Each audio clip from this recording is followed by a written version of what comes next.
du rayon. Eh bien, avec une ficelle, cette longueur de rayon, pourquoi la ficelle? Parce que la ficelle peut épouser la forme du cercle. Avec une ficelle, vous voyez, dont la longueur, avec un bout de ficelle de longueur égale au rayon, je place cette ficelle le long du cercle, vous voyez, en tournant. Donc, voici une longueur d'arc égale au rayon du cercle. Eh bien, c'est cet arc qu'on appelle le radian, tout simplement. Donc, ici, sur ce cercle, voilà un radian arc.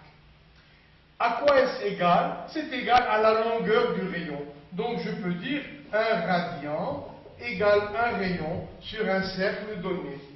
Et tout à l'heure, on a dit qu'on avait gardé le même mot, degré, pour désigner l'unité d'angle et l'unité d'arc. 1 degré angle, 1 degré arc. Ici aussi, l'angle au centre qui intercepte un arc égal à 1 radian, lui aussi vaut 1 radian. Angle, 1 radian, angle. Il fait à peu près 57 degrés, on le démontrera tout à l'heure. J'espère que vous n'avez plus peur. Un radian, le radian, c'est un arc égal au rayon du cercle. C'est tout. Donc, si je place à l'aide d'une ficelle la longueur du rayon, ici, qui tourne, eh bien, on dira que cet arc est égal à 1 radian. Et on a gardé, comme pour le degré, le même mot pour désigner l'unité d'arc et l'unité d'angle. Donc, cet angle aussi s'appelle un radian angle, qui intercepte un radian arc. Quelle est la longueur de toute la circonférence en degrés arc? Eh bien, il y en a 360, comme ça, comme pour les angles. Et maintenant, je voudrais mesurer la longueur de la circonférence d'un cercle de rayon R. La circonférence veut dire le tour d'un cercle de rayon R. Eh bien, on va mesurer ensemble combien ça fait. Dommage que vous ne puissiez pas me souffler la réponse. Alors, donc, voici l'unité de longueur, c'est le rayon que l'on va appliquer sur le cercle. Je vais faire du mieux que je peux. Voilà cette longueur du rayon que j'ai fait tourner pour épouser la forme du cercle. Mais, je vais l'appeler radian. D'accord, sa longueur est égale, cette longueur est égale au rayon. Mais une fois que ça tourne, on dit radian. Si il s'agit d'un segment, ce rayon, vous voyez, j'ai dit rayon quand c'est un segment, et lorsque cette longueur va tourner sur la circonférence, on dira le mot radian. Un rayon égale un radian. Et maintenant, quelle est la longueur de tout le cercle avec comme unité un radian? Allons-y. De là à là, ça m'en fait 1. Continuons. À peu près 2, 3. Donc, vous voyez, 1 radian, 2 radians, 3 radians, 4 radians, 5 radians, 6 radians. Je suis arrivé à 6 radians et il reste encore un petit morceau.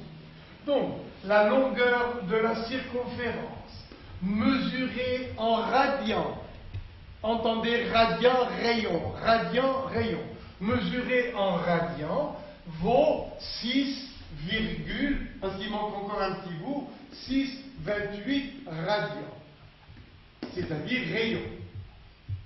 C'est pareil que rayon. D'où vient ce 6,28?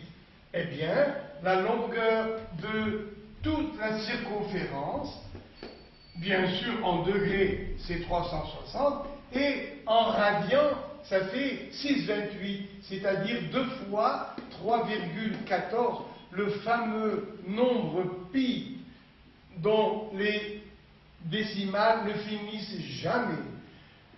C'est pour ça que ce nom a été baptisé par la lettre pi, parce qu'il n'en finit pas du point de vue décimal. Que multiplie donc le radian, ou rayon, bien sûr. Donc, reprenons. La longueur de la circonférence mesurée en radians, c'est 6,28 radians. D'où vient 6,28? C'est 2 fois 3,14 radians. Donc, la longueur de la circonférence en degrés, ça fait 300, 360, et en radians, ça nous fait donc 6,28, c'est-à-dire, dans un langage juste, vous voyez, exact, on dira 2pi fois R. Ce R, eh bien, c'est radian ou rayon, comme vous voulez. Et vous retrouvez maintenant une formule qu'on vous a donnée au CM2. Vous voyez, je suis retombé de la seconde au CM2.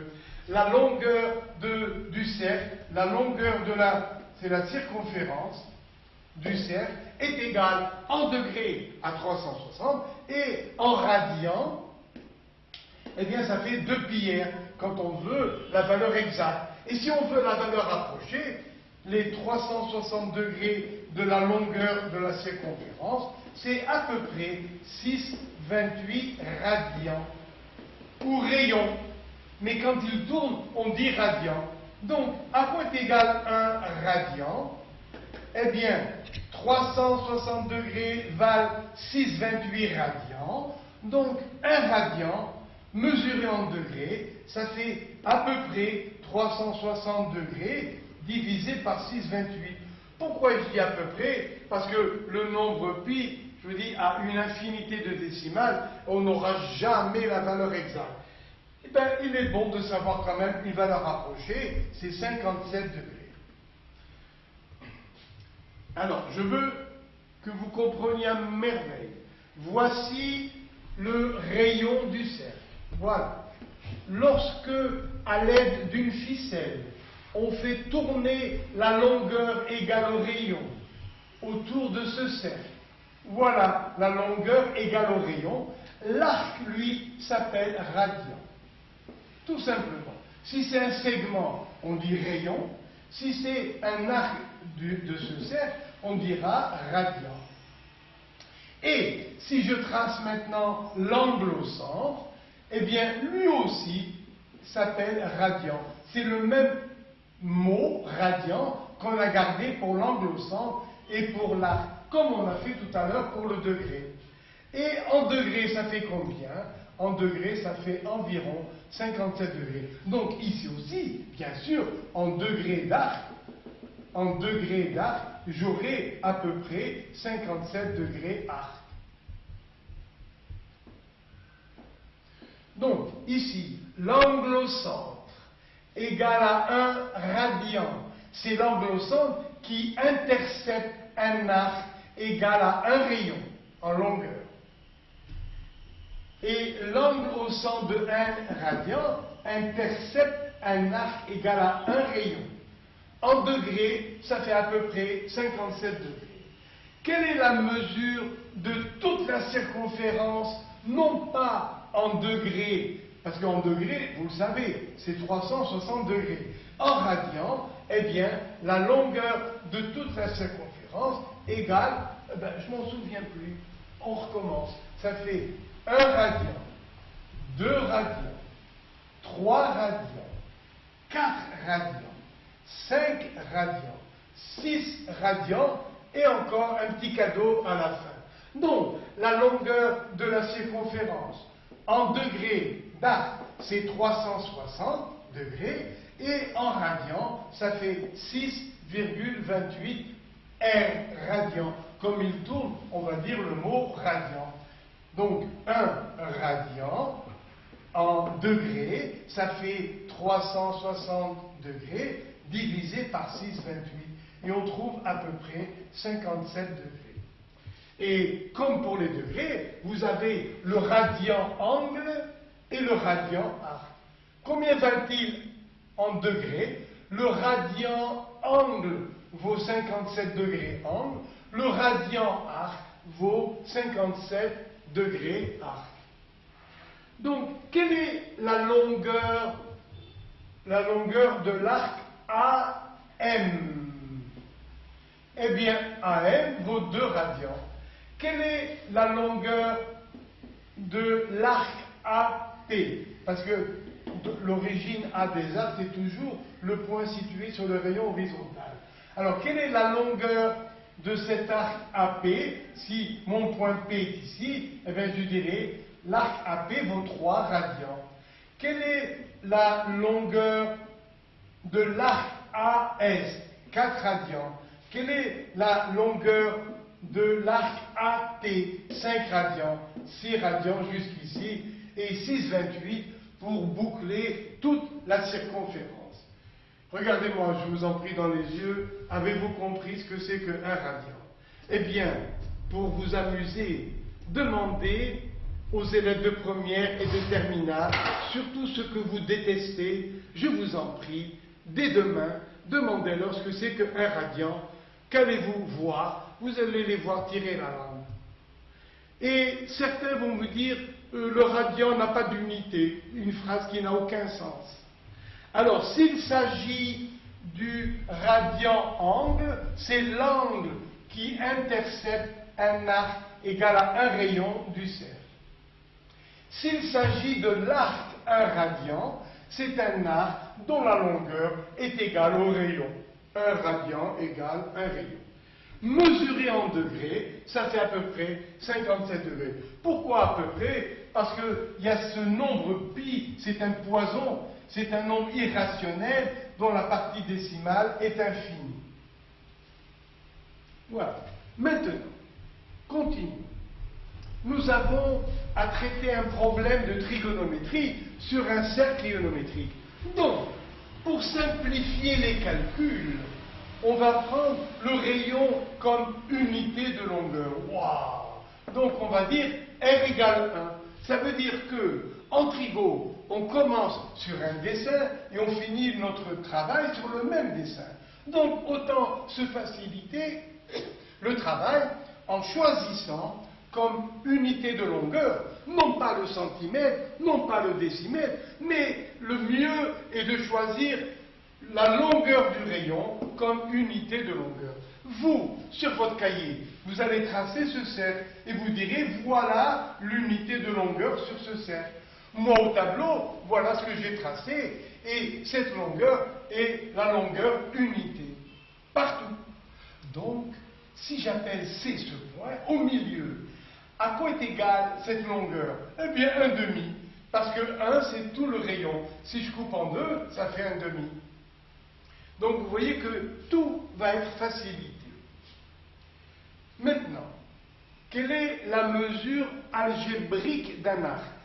Revenons à l'axe, la droite, vous voyez, transformée en axe. Voici un axe x'. On choisit l'origine et on gradue. Vers la droite, ça fait plus 1, plus 2, plus 3, vous savez tout ça. Et vers la gauche, moins 1, moins 2, moins 3.